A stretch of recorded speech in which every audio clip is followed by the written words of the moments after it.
talent that's put you on the road to riches. You've done it. Live from Detroit City, USA, one of the most influential recorders of all time. Over 50 million records sold worldwide. The first, the original, the Susie Quatro, a rock and roll legend.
Give them a slot at his popular teen nightclub, The Hideout.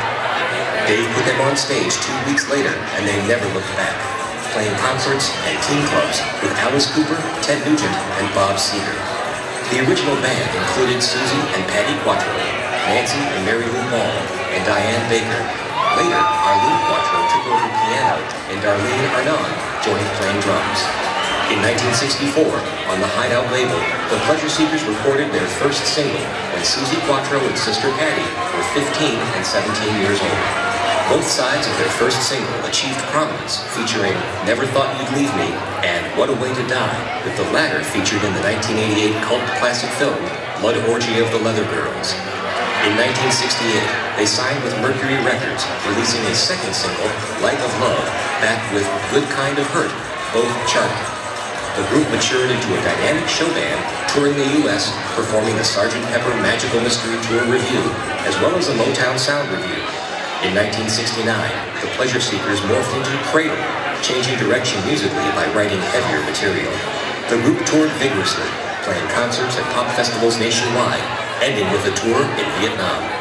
Currently, the Quatro sisters have reunited for special TV and concert projects reminiscent of the early Pleasure Seekers days.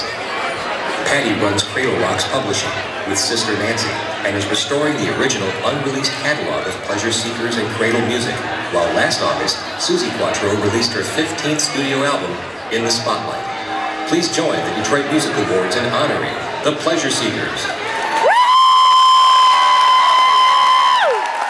Now, a man who rocks and two women who rock even harder. From the Amboy Dukes, John Drake, and from WRIF, Ann Carlini, and WCSX, Karen Savelli.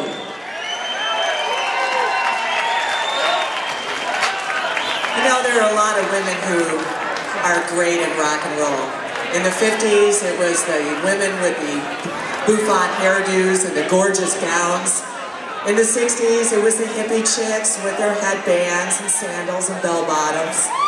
But the one thing all those women had in common is they were standing in front of all-male bands. Then one night, the Quatro sisters were sitting at a club watching an all-male band and looked at each other and said, you know what? We can do that better than they can.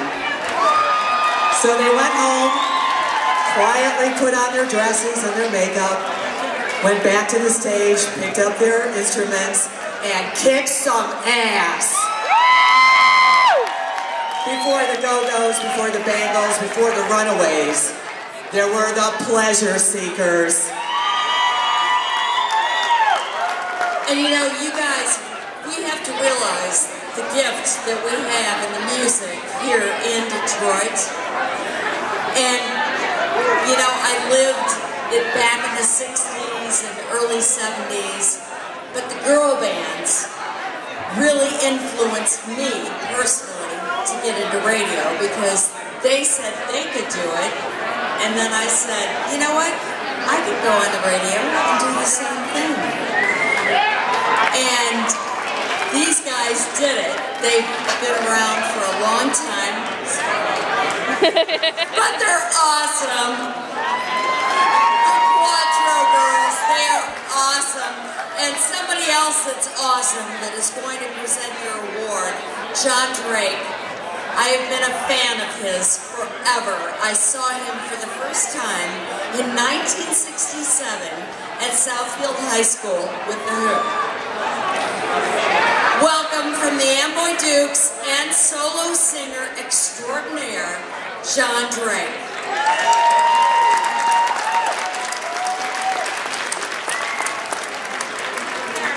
Thank you.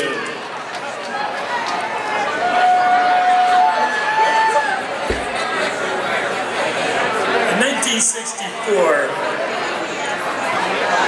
Detroit Rock City was ground zero.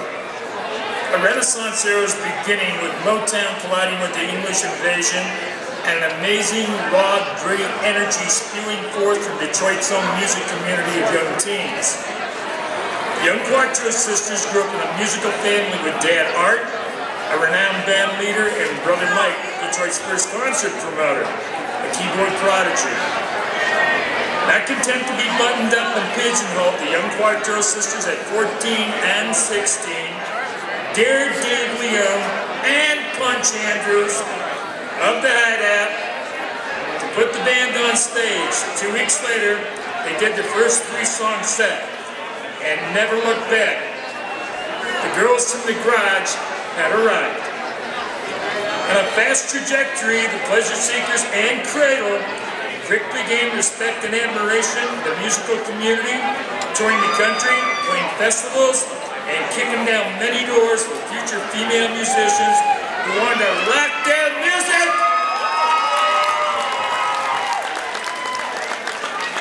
I was fortunate enough to know the Quatros and their bands well.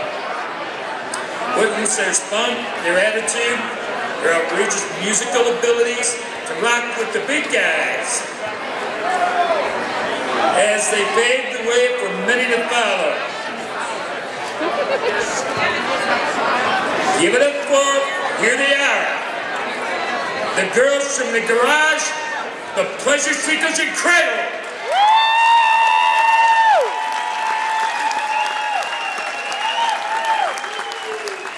Congratulations, girls.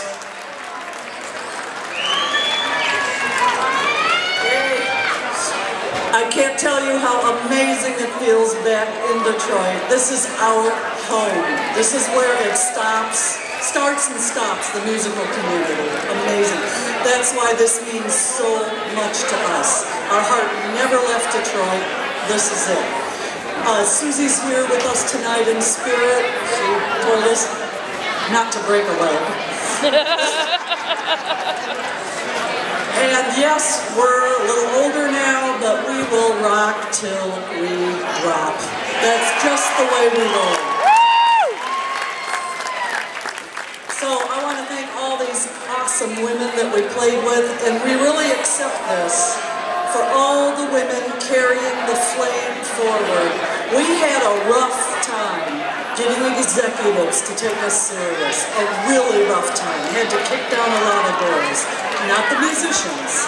They were very supportive, but this is for all the women too.